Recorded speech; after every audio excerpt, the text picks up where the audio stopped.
Dios te bendiga, mamita bíblica. Continuamos con este bello libro. ¿Cómo criar a los varones? Escrito por el autor James Dobbs. Capítulo 10. Padres solteros, separados y abuelos. Hace muchos años, cuando Shirley y yo estábamos recién casados, ella se encontraba sola en casa al atardecer. Sorpresivamente, el timbre de la puerta sonó y mi esposa fue a ver quién era. Parada allí en el porche se encontraba una mujer joven de 18 o 19 años, pobremente vestida. Inmediatamente soltó un recitado de ventas con muy buena labia, ofreciendo una variedad de cepillos para el hogar. Shirley la dejó hablar por algunos minutos y luego le dijo amablemente: lo siento, pero ahora no necesitamos más cepillos. Gracias por pasar por aquí. La jovencita dejó caer la cabeza y dijo: lo sé. En realidad nadie los quiere. Entonces se le llenaron los ojos de lágrimas mientras se daba vuelta para partir. Espera, le dijo Shirley. Dime quién eres. Me llamo Sally, contestó. Tengo un niño y tengo que darle de comer, pero es tan difícil. Shirley invitó a la joven a pasar para conocerla mejor. Sirvió café y Sally comenzó a hablar. Resultó ser una madre abandonada que había dejado la escuela secundaria a los 16 años. Había quedado embarazada y apresuradamente la casaron con un muchacho inmaduro que pronto la abandonó, dejándola con un bebé y sin recursos para sostenerse. Desesperada y sin tener habilidades para la venta, tomó el trabajo como vendedora de cepillos de puerta en puerta. Cuando llegué a casa aquella noche, Shirley me contó la historia y manifestó su preocupación por su nueva amiga. Nos subimos al auto y nos dirigimos a la dirección que Sally le había dado. Vivía en un edificio de apartamentos en una calle muy transitada. Subimos por una escalera externa y llamamos a la puerta. Sally apareció con su pequeño Sammy en brazos y nos invitó a pasar. Después que conversamos unos minutos, le pregunté qué habían cenado. Me llevó a la cocina y me señaló una lata vacía de fideos. Aquello había sido todo. Abrí los armarios y el refrigerador. No había más comida en el apartamento. Subimos a Sally y a Sammy a nuestro auto y nos dirigimos a un supermercado cercano. Compramos varias bolsas de comestibles y luego volvimos a su hogar. Durante las siguientes semanas invitamos a Sally a participar en las actividades de nuestra iglesia y la ayudé a conseguir un empleo en el hospital de niños donde yo trabajaba como miembro del equipo de pediatría. Gradualmente se fue recuperando y más tarde se mudó fuera del área de Los Ángeles. Han pasado muchos años desde que vi a Sally y a Sammy por última vez, pero he pensado en ellos muchas veces. Recuerdo que lo primero que pensé cuando los conocí fue lo increíblemente difícil que debe ser estar solo, ser pobre y estar estresado hasta el límite por las responsabilidades de criar a un niño, o a varios. Me cuesta imaginar cómo las madres muy jóvenes en esa situación pueden enfrentar los desafíos de la vida diaria. Tienen que encontrar guarderías accesibles y seguras. Tienen que trabajar durante 8 o más horas cada día. Recoger a los niños, detenerse para comprar provisiones. Luego regresar a casa a preparar la cena, lavar los platos, cambiar pañales, ayudar con las tareas escolares, bañar a los niños, leerles una historia, secar algunas lágrimas, decir una oración y arroparlos en la cama. Entonces tal vez después de 16 horas de trabajo duro y de responsabilidades maternas, tienen que abordar las tareas de la casa. Los fines de semana son un torbellino de actividades. Hay que lavar, planchar, pasar la aspiradora y hacer los trabajos planificados, tales como limpiar la cocina. Se deben hacer durante las horas libres. ¿Y quién está allí para ayudar? Cuando el auto no arranca, el refrigerador no funciona o aparece una gotera en el techo. Finalmente, una madre debe encontrar una manera para ocuparse de sus propias necesidades de amor, cuidado y de desafío intelectual. Después de todo, no es una máquina. Les digo francamente que la tarea de ser madre soltera o separada, especialmente cuando se es joven y pobre, es el trabajo más difícil del universo. Y reservo mi mayor respeto y admiración para aquellas que lo hacen magníficamente. Los padres que están solos también merecen nuestro elogio, al tratar desesperadamente de hacer las veces de madre para sus necesitados hijos. Sin embargo, el padres solteros y separados y abuelos, el enfoque de este capítulo se centrará en las madres debido a los problemas especiales con que se enfrentan al criar varones. En Enfoque a la Familia recibimos todos los meses cerca de 2.500 cartas, llamadas telefónicas y correos electrónicos, algunos de los cuales provienen de madres que están solas, Aquí tenemos una de estas apasionadas notas. Estuve casada durante 30 años, pero mi esposo falleció hace poco. Ahora necesito que usted me ayude. Dígame qué manera se supone que debo actuar como persona que está sola. Necesito aprender a divertirme sola, saber qué decir, qué hacer y qué no hacer. Dígame cómo hago para regresar a una casa vacía donde nadie me necesita. Sin nadie a quien cuidar y sin nadie con quien compartir la vida. ¿Cómo puedo aprender a disfrutar de la vida nuevamente? Me casé con el segundo hombre con el cual salí y él era mi mejor amigo, mi amante, mi compañero. ¿Cómo puedo encontrar el amor otra vez? Cualquier hombre con el cual pudiera salir no desearía hablar acerca de mi esposo, pero yo sencillamente no puedo dejar atrás 30 años y negar que existieron. Dígame, ¿a dónde voy a buscar respuestas? Y existen esas respuestas atentamente, Kelly. Esta mujer aprenderá a vivir nuevamente, pero lo llevará algún tiempo hasta que sanen sus heridas y su corazón se restaure. He compartido esta carta y las otras ilustraciones anteriores para elevar la sensibilidad de todos nosotros a la situación difícil que viven aquellos que han sufrido la pérdida de un ser querido, ya sea a través de la muerte, el abandono, el divorcio o en una de las experiencias más traumáticas de la vida. Lo que he descrito aquí abarca un gran número de personas en los Estados Unidos y en todo el mundo, y sus filas aumentan cada vez más rápidamente, de acuerdo con los números del censo realizado en mayo del 2001. La familia nuclear ha continuado su espiral descendente, que comenzó al inicio de los 60. Por cierto, en este momento se encuentra en caída libre. El periódico local del Colorado, Spring, The Gazette, dio la noticia a gritos, con una letra gigantesca: la familia nuclear desaparece. The Boston Herald es una columna escrita por Don Peder. Llevaba el título: a la familia nuclear se le derrite el núcleo. Alian Carison, de Howard Center para la Familia, dijo: nos dirigimos hacia una sociedad posfamilia. Tristemente y de manera alarmante, estas afirmaciones son verdad. Esta institución, establecida por Dios, que ha prevalecido en casi todas las culturas de la Tierra durante más de 5.000 años, se está desintegrando frente a nuestros propios ojos. Aquí tenemos algunos de los descubrimientos más perturbadores del informe. Los hogares encabezados por parejas que no están casadas han aumentado en casi 72% durante las últimas décadas, la mayoría de las cuales están formadas por personas que viven juntas sin el compromiso del matrimonio. Los hogares encabezados por madres solas aumentaron en más del 20% y los dirigidos solamente por el padre crecieron en casi 62%. Por primera vez en la vida, las familias nucleares cayeron por debajo del 25% de los hogares. Un tercio de todos los bebés nacieron de mujeres solteras, 33%, comparado con 3.8% en 1940.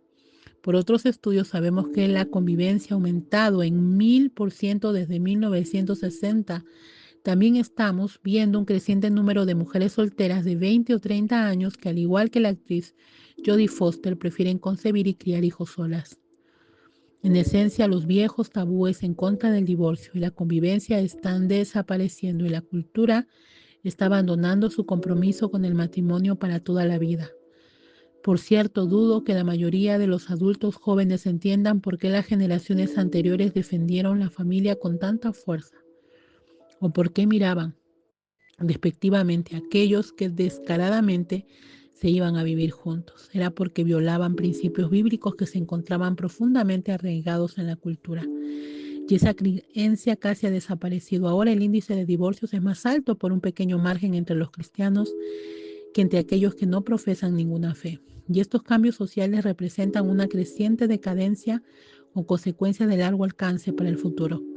Basándose en estas tendencias, ahora se predice que más de la mitad de los bebés nacidos en la década del 90 pasarán al menos una parte de su niñez en hogares con un solo padre o madre. Ya Estados Unidos es el líder mundial en el porcentaje de padres solos y ese número crece aceleradamente. ¿Qué sucederá si el matrimonio realmente se vuelve obsoleto o en su mayor parte irrelevante en los días que tenemos por delante? Presagia un mundo en el cual la mayoría de padres solteros separados y abuelos, ¿no? Los niños tendrán varias madres y padres, tal vez 6 u 8 abuelos y docenas de hermanastros. Será un mundo en el cual a las niñas y a los niños pequeños se les arrastrará de una parte a otra en un modelo de vida interminablemente cambiante en el cual grandes cantidades crecerán en hogares de crianza o vivirán en las calles como sucede con millones de niños en Latinoamérica actualmente. Imagínese, un mundo en el cual nada es estable y en el cual la gente piensa en primer lugar en ella misma y en su propia preservación. En resumidas cuentas, la desaparición de la familia producirá un mundo caótico que será devastador para los niños. Dada la crisis nacional que parece estar en el horizonte, no pensaría que el gobierno federal trata desesperadamente de apoyar la institución del matrimonio y de hacer todo lo posible por restaurarla a una posición de salud y vitalidad. Lo cierto es que sucede exactamente lo contrario. Nuestros líderes políticos, desvergonzadamente, han demostrado su falta de preocupación por la institución de la familia.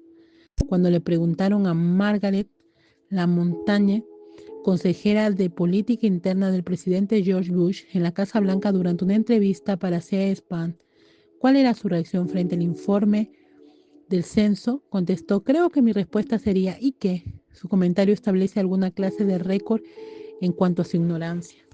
Las familias de la nación se están desintegrando de manera ininterrumpida. Sin embargo, Lamontagne dijo: realmente, ¿a quién le importa?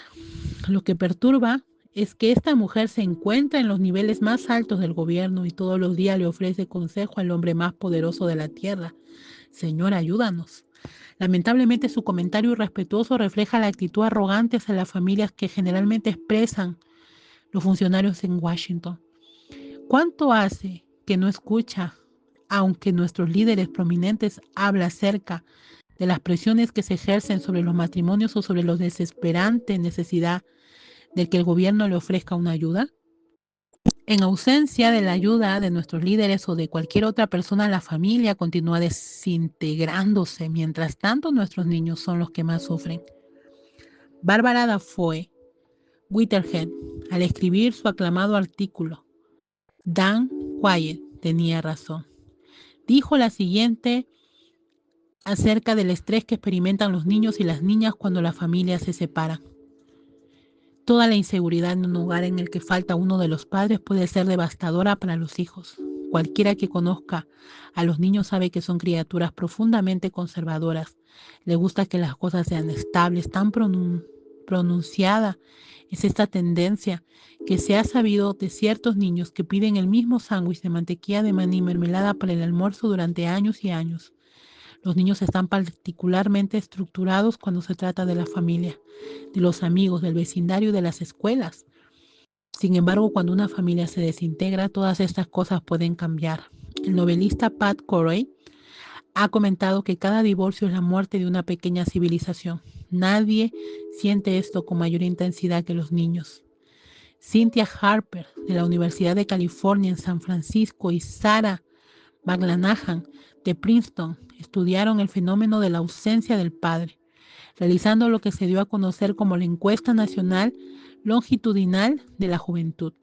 Los investigadores identificaron a 6.403 varones entre 14 y 22 años y luego lo siguieron hasta cerca de los 30. Aquí tenemos algunos de sus descubrimientos más notables. 1. Los hijos de madres solteras se encuentran en un mayor riesgo de inclinarse a la violencia, aparentemente porque han pasado menos tiempo con sus padres. Un niño nacido fuera del matrimonio tiene 2 veces y media más probabilidades de pasar algún tiempo en prisión. 2. Que cualquiera de las partes mantenga al hijo económicamente no cambia la posibilidad de que ese muchacho se convierta en un criminal al crecer. Parece que el nivel económico de una madre sola no es el factor clave, es la ausencia de papá. La tercera conclusión es aún más sorprendente. El pequeño número de varones adolescentes en el estudio que vivían solos con el padre tenían las mismas probabilidades de cometer delitos que los varones de familias intactas. ¿Por qué? Tal vez sea porque los hombres que no se casan, sino que se dedican a criar a sus hijos solos, son padres inusualmente devotos. Bueno, sé que esta noticia es angustiante. Para las madres que están solas, desearía poder decir que encontrar un nuevo esposo sería la solución definitiva.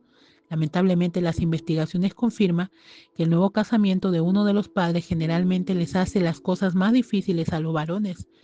De acuerdo con el estudio citado anteriormente, los varones que viven en familias con padrastros o madrastras tienen el triple de posibilidades de caer en prisión que aquellos que tienen las familias intactas. Las probabilidades para los jóvenes que viven en familias con padrastros, con similares a las de los que no viven con ninguno de sus padres, aparentemente los padrastros y los hijos muchas veces compiten por el tiempo, la atención y los recursos de la madre biológica, creando conflictos de amargura. Además, combinar a dos familias representa enfrentar algunos cambios muy particulares y perturbadores. Puedo decirle que la familia Brady, la idea de que una madre y un padre con 3 hijos, cada uno puedan crear una gran familia feliz, sin conflictos ni rivalidades, es un mito. Sencillamente no sucede así. Aunque muchas familias combinadas con el tiempo se ajustan a sus nuevas circunstancias, al menos durante los primeros años, es típico que uno más de los hijos vea al nuevo padrastro o madrastra como un usurpador. La lealtad a la memoria del padre o de la madre que ha partido puede ser intensa. Por lo tanto, para ellos darle la bienvenida con los brazos abiertos a un extraño sería un acto de traición. Esto sitúa al padrastro o a la madrastra en una situación imposible. Además, es muy común que uno de los hijos ocupe el vacío de poder que ha dejado el padre o la madre, que se fue. Ese jovencito se convierte en el cónyuge sustituto. No me refiero a cuestiones sexuales, más bien ese hijo o hija comienza a relacionarse con el padre o la madre, que ha quedado más como si fuera su compañero. La posición que acompaña a ese papel de apoyo es muy seductora y el jovencito no está dispuesto a renunciar a ella. Existe un problema aún más serio entre las familias reconstituidas. Está relacionado con lo que sienten el nuevo esposo y la esposa con respecto a sus hijos.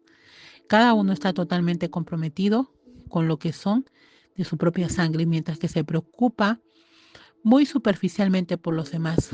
Cuando se producen peleas entre los dos bandos de niños o se insultan, los padres casi siempre son parciales y se inclinan hacia aquellos que trajeron al mundo. La tendencia natural es que los miembros de la familia combinada se separen en dos bandos armados. Nosotras contra ellos, y los hijos sienten esta tensión entre los padres, la explotarán para obtener poder sobre sus hermanos, a menos que existan algunas maneras de ventilar estos asuntos y resolverlos. Pueden tener lugar algunas terribles batallas. Debido a todos estos desafíos, se hace evidente porque las probabilidades de que un segundo o tercer matrimonio tenga éxito son considerablemente más bajas que en el primero. Y es posible tener éxito al combinar dos familias y millones de personas lo han hecho, pero la tarea es difícil. Y si usted escoge ese camino, es probable que necesite algo de ayuda para salir adelante. Por esa razón, sugiero enfáticamente que aquellos que planean volverse a casar busquen consejo profesional cuanto antes, y es caro, pero otro divorcio es todavía más costoso. Existe otro problema preocupante que me siento reacio a mencionárselos a las madres solteras, que probablemente ya estén desanimadas por el panorama que he descrito, pero debo hacerlo. De acuerdo con un estudio realizado por los investigadores canadienses Martin Daly y Margot Wilson, los niños preescolares de familias con un padrastro o madrastra tienen 40 veces más probabilidades de sufrir abuso sexual que los niños de las familias intactas. Whitehead señala que la mayoría de los abusos sexuales los comete un tercero, como por ejemplo un vecino, un amigo del padrastro o alguna otra persona que no es familiar, pero los padrastros tienen muchas más probabilidades de acosar a un hijo no biológico que a sus propios hijos carnales, ya que volverse a casar puede o no resolver el problema de encontrar una influencia masculina para los hijos varones. La madre que está sola debe pensar en otras maneras de enfrentar este desafío. ¿Cómo les puede enseñar a afeitarse, a atarse una corbata o a pensar como un hombre ¿Qué les puede decir acerca de la sexualidad masculina y qué puede hacer para prepararlos para guiar en el futuro a sus propias familias? ¿Qué puede hacer para encontrar modales masculinos que llenen el vacío del padre que falta? Estas son preguntas de monumental importancia, pero existen algunos enfoques que pueden servir de ayuda a toda madre sola que se encuentra en esta búsqueda. Quiero enfatizarle en primer lugar que tiene un inestimable recurso en nuestro Padre Celestial. Él creó a sus hijos y los considera de mucho valor. ¿Cómo lo sé? Porque una y otra vez en su palabra dice que siente una ternura especial por los huérfanos y por sus madres. En la Biblia hay muchas referencias a una situación difícil, por ejemplo, Deuteronomio capítulo 10, versículos 17 y 18, porque el Señor tu Dios defiende la causa del huérfano y de la viuda y muestra su amor por el extranjero, proveyéndole ropa y alimentos. Deuteronomio capítulo 27, versículo 19, maldito sea quien viole los derechos del extranjero, del huérfano o de la viuda. Salmo 68, 5, Padre de los huérfanos y defensor de las viudas es Dios en su morada santa. Zacarías capítulo 7, versículo 10. No priman a sus viudas ni a los huérfanos, ni a los extranjeros, ni a los pobres. El mensaje es muy claro, ¿no es cierto? El Señor cuida del oprimido, del pobre, del agobiado, del hijo que no tiene padre. Y si Él está preocupado por los hijos de usted también, está esperando que le pida ayuda. He visto respuestas milagrosas a oraciones a favor de aquellos que han buscado su ayuda en lo que parecían situaciones imposibles. Mi propia esposa Shirley fue el producto de un hogar destruido. Su padre era un alcohólico que maltrataba a la familia y despilfarraba sus escasos recursos en un bar local. Pronto el matrimonio terminó en divorcio. En un momento crítico, la madre de Shirley reconoció que iba a necesitar ayuda para criar a sus dos hijos, así que los envió a una pequeña iglesia evangélica del vecindario. Allí conocieron a Jesucristo y encontraron la estabilidad que les faltaba en el hogar. Shirley comenzó a orar en la quietud de su pequeña habitación para que el Señor le enviara a un padre que los amara y los cuidara. Y eso fue precisamente lo que Dios hizo. En eso llegó un maravilloso hombre de 37 años, llamado Joe, que nunca se había casado. Se convirtió al cristianismo y pasó a ser un maravilloso padre para los dos hijos. Joe les proporcionó estabilidad a lo largo del resto de su niñez y de su adolescencia. Hasta el momento ha sido mi suegro durante 40 años y lo amo como si fuera mi propio padre. Por lo tanto, ya ve, a pesar de que las probabilidades y predicciones de un segundo matrimonio son riesgosas, todo es posible cuando uno depende de Dios y busca en Él la fuerza. Dejo en las manos de usted y en las de su pastor la tarea de decidir si tiene bases bíblicas para volver a casarse, lo cual puede ser otro asunto espinoso a tratar. Hasta que aparezca un hombre bueno como Joe, como madre sola debe hacer un esfuerzo supremo por encontrar un padre sustituto para sus hijos. Un tío, un vecino, un entrenador o el director de música de la iglesia o el maestro de la escuela dominical pueden funcionar.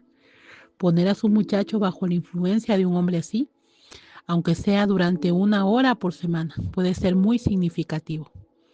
Hágalo participar en los Boy Scouts, en algún club de fútbol o en las ligas menores. Fíjese en la adopción de hermanos mayores como una posibilidad. Dele a sus varones biografías y llévelos a ver películas o alquile videos que se centren en la historia de héroes fuertes, masculinos pero morales.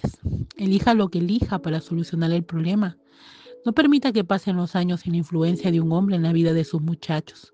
Si no tienen modelos masculinos para seguir, se volverán a cualquiera que tengan disponible como miembros de pandillas o tal vez se vuelvan a usted, mamá. Y como ya sabemos, no es saludable que los varones se formen exclusivamente bajo la influencia de sus madres. Una buena idea sería buscar la ayuda de organizaciones cuya misión es brindarles su ayuda. Existen cientos de estos ministerios y de organizaciones sin fines de lucro que ofrecen ayuda de diversas clases. Yo me inclino hacia Enfoque a la Familia, que produce materiales maravillosos para niños. Entre los principales se encuentra una serie de obras de alta calidad grabadas originalmente para radio, pero que ahora se encuentran disponibles en cassette y discos compactos, llamada Aventuras en Odisea. A los niños les gustan mucho. Más de 470 de estos episodios que se basan en los valores ahora se encuentran disponibles en álbumes y en cada uno enseña a modelar los papeles masculinos y femeninos y la vida de familia y los principios de moral ética. Odisea es una de las mejores ideas que han salido de nuestra organización. Existen otros muchos ministerios que ayudarán de otras maneras a medida que los muchachos crezcan, incluyendo vida joven, juventud para Cristo, constructores de la juventud. Hay una lista detallada de posibilidades. Ahora, permítame ofrecerle alguna esperanza y algunos consejos adicionales a las madres solas. A pesar de los estudios, indican que un alto porcentaje de los niños de familia con un solo padre o madre tienen problemas. La gran mayoría de ellos salen buenos. Si usted es una madre dedicada que le da prioridad a sus hijos, ellos también se comportarán bien. Hablemos brevemente acerca de la disciplina que necesitan sus varones, que discutiremos en más detalle en el capítulo 16. Debemos entrenar y guiar a sus hijos de la misma manera que si su matrimonio estuviera intacto. Algunas veces las madres solas se sienten culpables por no poder proveer adecuadamente para sus hijos e hijas y por las dolorosas circunstancias que acompañan al divorcio. Entonces se vuelven permisivas y escrupulosas. Eso no es lo mejor para sus hijos y es especialmente riesgoso para los varones. Necesitan límites incluso más que los niños de familias intactas. Una madre autoritaria pero amorosa le trae seguridad a un niño para el cual todo parece inseguro. Toma la batuta y dirija. Castigue cuando el castigo sea necesario. Abrácelos cuando necesitan sentirse seguros y amados. Y hágales pensar que usted sabe lo que hace y hacia dónde se dirige, aunque tal vez no tenga la menor idea. Anteriormente me refería al niño que tiene la tendencia a ocupar el vacío de poder que se crea al perder al padre, convirtiéndose en el cónyuge sustituto para la madre. Y no permita que esto suceda. El muchacho que trata de convertirse instantáneamente en un adulto sigue siendo un niño y no debiera sentir la carga de las responsabilidades y preocupaciones de un adulto. No le cuente todas sus temores y ansiedades interiores, aunque él parezca capaz de manejarlos. Tarde o temprano, si usted renuncia a su papel de madre, le costará caro cuando tal vez en la adolescencia tenga que decirle que no o deba hacerle frente cuando se esté saliendo del camino. En realidad, este cónyuge sustituto puede ser una mujer. No es inusual que las niñas también aspiren a este papel. De todas maneras, no es una buena idea para un niño de cualquier sexo. Déjelos crecer como Dios manda, de un día a la vez. Y ahora veamos algunas ideas para madres solas que tratan de desarrollar características masculinas en sus varones. Debra Gordon, en Not for Ba, escribió algo interesante acerca de la agresión natural llamado los muchachos de mamá. Puede resultarle de ayuda. A continuación paso a citar una parte. Esta Navidad Susan Rhodes hizo algo que había jurado no hacer jamás. Puso revólveres de juguete bajo el árbol. Con 4 varones de entre 9 y 15 años, Rhodes había decidido desde hacía tiempo que nunca les compraría revólveres ni les permitiría traerlos dentro de la casa. En cambio, siguió la agenda políticamente correcta y no sexista para criar varones en los años 80 y los 90, comprándole juguetes de género neutro como rompecabezas y bloques. Cuando los amigos de sus hijos venían con sus pistolas de juguete, ella les hacía dejar las armas en la puerta. A pesar de todo, parecía no importarles. Había muchos dedos humeando allá afuera, dice la madre. Pero este año, después de visitar los campos de batalla de la guerra civil, de leer libros y de mirar películas con sus hijos acerca de las muchas guerras en este país, cambió su manera de pensar. Lo he pensado mucho, dice Rhodes, que también tiene una hija de 6 años y cuyo esposo es oficial de la Marina. Están allí jugando juegos de guerra. No salen a matar por el placer de matar. Muestran su agresión, como lo hacen los varones, y existe una conexión que tienen los hombres con la guerra y los juegos de guerra. Y pienso que nunca uno les podría sacar esta inclinación, porque los varones y las mujeres son como la noche y el día. Y allí está lo esencial del caso cuando hablamos de las madres que crían varones. Aspiramos a la niñez que se ha planteado últimamente no sexista de género neutral, siguiendo la teoría de que podemos moldear a los hijos, a los niños principalmente a través del ambiente y del ejemplo. Aceptamos que nuestros niños y niñas son diferentes por herencia y les enseñamos a los varones a manejar y canalizar constructivamente su agresión innata y este gen golpeador, como lo llamó una madre. En mi opinión, la mejor respuesta es la última. Abuelos, permítame ahora hablar acerca de la gente que más probablemente le ofrezca la ayuda que necesita. Me refiero a los abuelos paternos o maternos. Tienen una responsabilidad que Dios les ha otorgado.